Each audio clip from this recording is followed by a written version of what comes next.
What up guys, Ed here, and today I'm coming at you from my bedroom, as I always am. And today, I got some really cool stuff to go over. I'm so excited.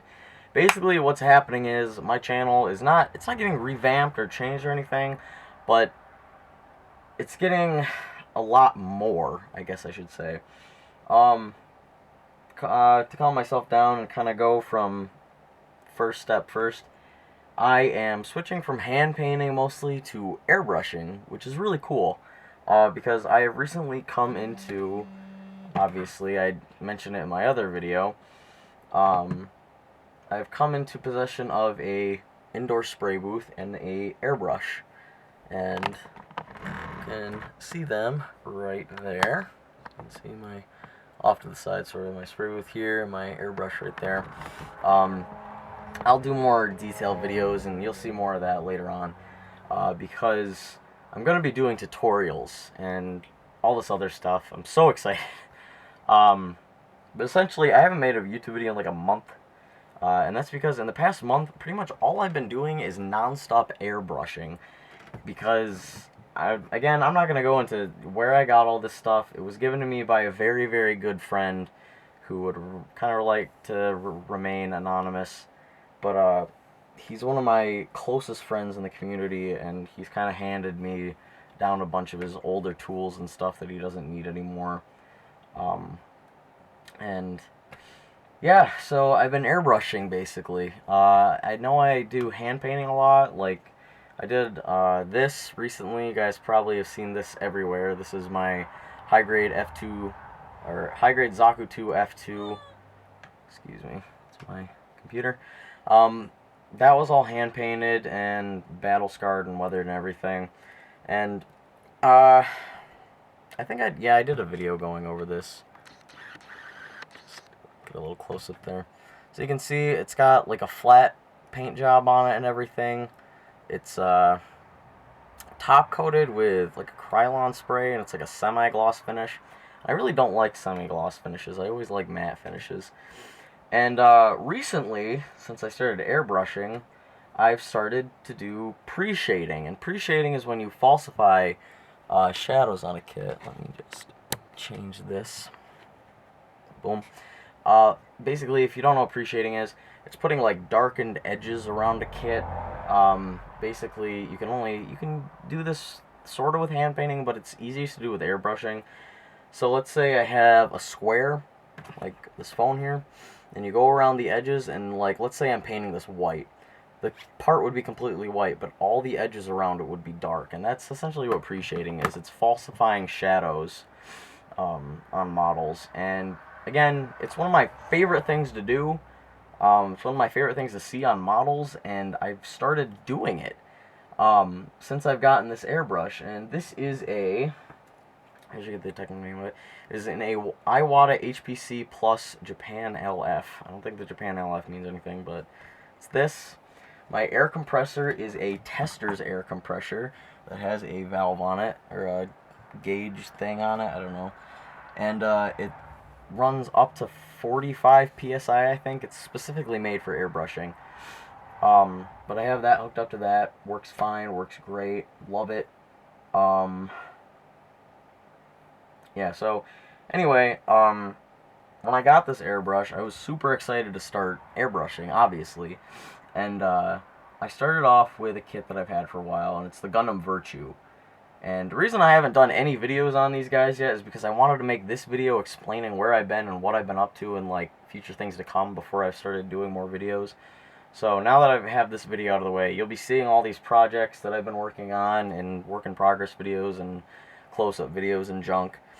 But yeah, anyway, here is my first airbrush model. I did this basically just to, like, basically as soon as I got my airbrush, and it's kind of hard to pick up. It is the Gundam Virtue, and one of the legs is fucked up because the ball joint broke, and I made the leg very loose so it wouldn't fall off. But there she is in all her glory. I did mess up a lot on it, but it's my first airbrushed kit, so I wasn't expecting a total amazing finish on it or anything. I do like it. I think it turned out alright. I did very dark reds for the feet and everything. But yeah, you'll be seeing more of that in another video I'm gonna make, just kind of going over it. So that was like the first thing I did when I got my airbrush. I tested out on a bunch of stuff, and for about a week, all I did was practice on spare parts and kind of figured out how to mix my paint, because I didn't know how to properly thin my paint. I wasn't thinning it enough, so that it wasn't actually coming out of the airbrush, and I was like, oh no, I've messed up or done something terrible. But turns out I wasn't. I wasn't thinning it enough. But I fixed all that. I figured all that out, so that's good. I just use, for this and all the other kits that I've done, I've just used basic acrylic paints. Just anything you can find at Walmart, and I thin it with water. And I put it into these like little mixing cups, and you get really thin down paint really easily. So yeah, basically I haven't done anything with paint too advanced yet, so that'll be for the future. For now, I'm just sticking with acrylics and kind of basic stuff, but that's okay. So anyway, yeah, the Virtue was kind of, I messed up on a couple things on it, but that's okay. Let's see, so I did the Virtue, and then I've been like working on side projects. I'm working on a 1/100 Zaku right now that was like from the 80s, like one of the 80s kits.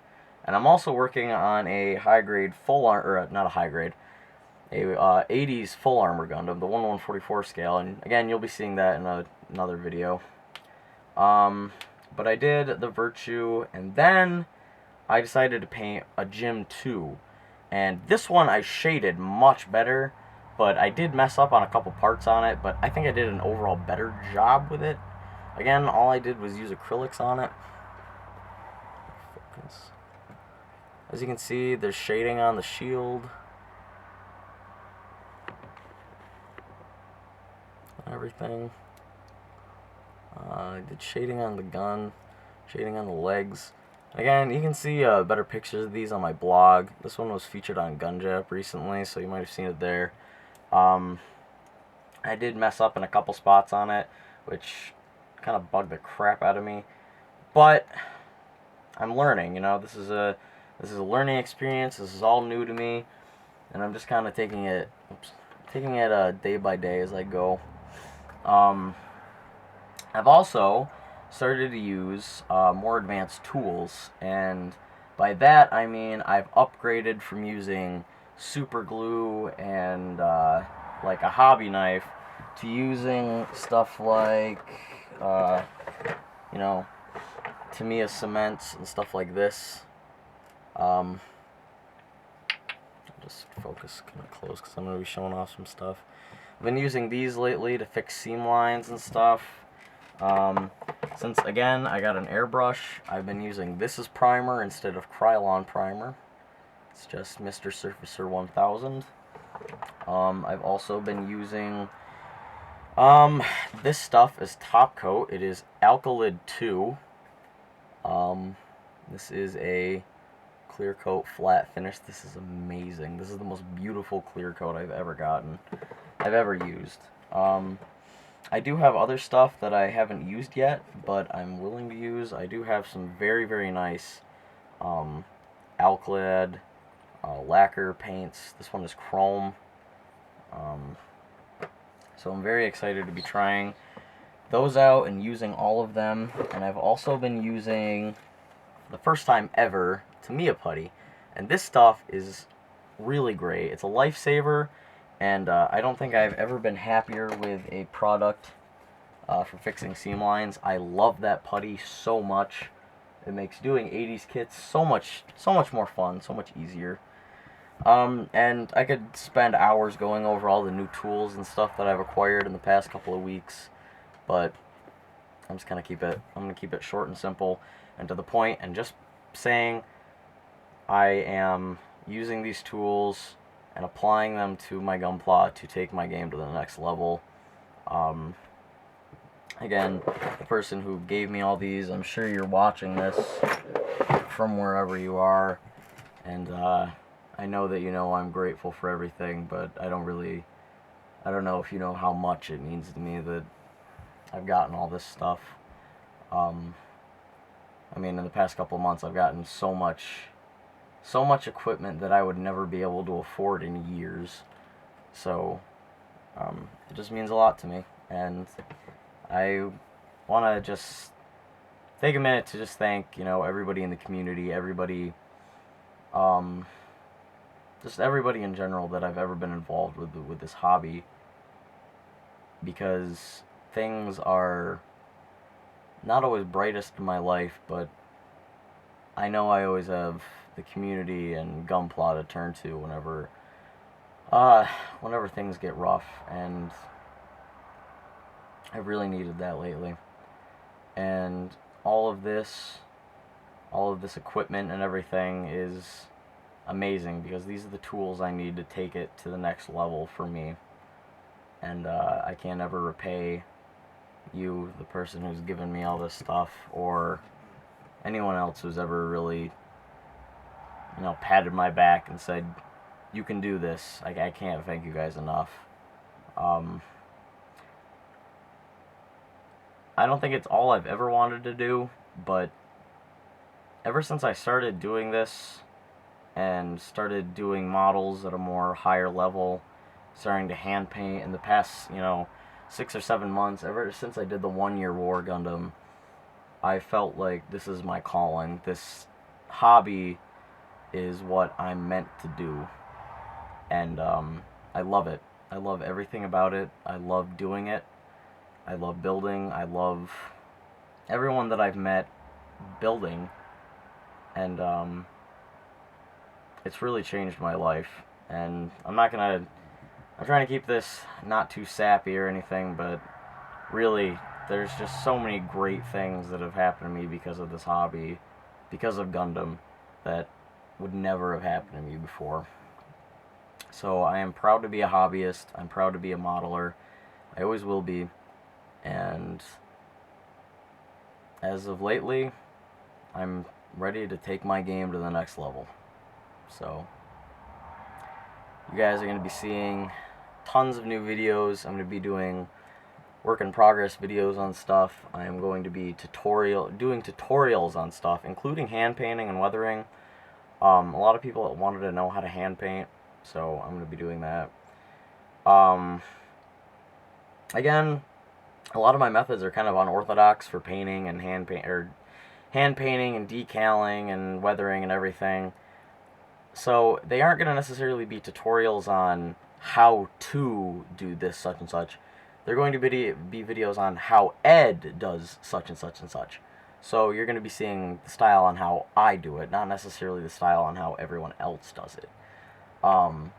So basically the tutorials I'm going to start doing are weathering, hand painting, and I might do like panel washing and panel lining maybe, and decals and stuff.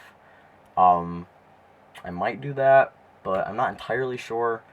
But I do have a buttload of kits I need to do. I have a backlog that goes up to my ceiling of kits. And so I have tons of content to provide for you guys, and I'm really excited to start doing that for you. I just need to kind of organize myself, and I needed to make this video to kind of regroup with everyone, I feel, and just say, this is it. I'm going to the next level with all this. It's not just going to be minor stuff anymore. I want to start eventually in the future doing scratch building, resin stuff, getting way better airbrush, switching to higher quality paints like Mr. Hobby and Vallejo or however you pronounce it. I do have a ton of enamel paint, this tester's paint, that I plan on using in the future. I do need lacquer thinner for that and several other things that I've used to thin stuff. So basically I just need a giant bottle of lacquer thinner and like a couple other small things, and I'll be set. So yeah, I have a ton of stuff at my disposal. I have been basically, the tools I need have been placed at my disposal, and it would be a total waste for me to not make every opportunity for me to use every single thing that's been placed out in front of me. So, if someone puts a bat in your hand, you should swing it. So that's what I'm going to do. So from here on forward, this hobby for me is going to just take up every build I do. I want to do better than the last. And I don't want to be better than anyone else at the hobby. I just want to be better than myself that I was the day before, if that makes any sense. I just want to be in competition with myself. I want my builds to be better than the build that I did before that one. And at the end of the day, I just want to make nice looking robots that inspire people to make, their robots pretty. That's my dream with this hobby in Gunpla. I want to spread the love of it. It's nothing too complicated, and I just wanna learn how to do really good Gundam work so I can share my knowledge or whatever knowledge I gain with people, so in turn they can do good Gundam work at whatever level they choose to pursue the hobby at. Even if you're just putting the kit together and panel lining it and leaving it that's fine. As long as you're enjoying yourself with the hobby, that's what the important thing is. Um, and I've always believed that. So I'm gonna end this here and say I'm here.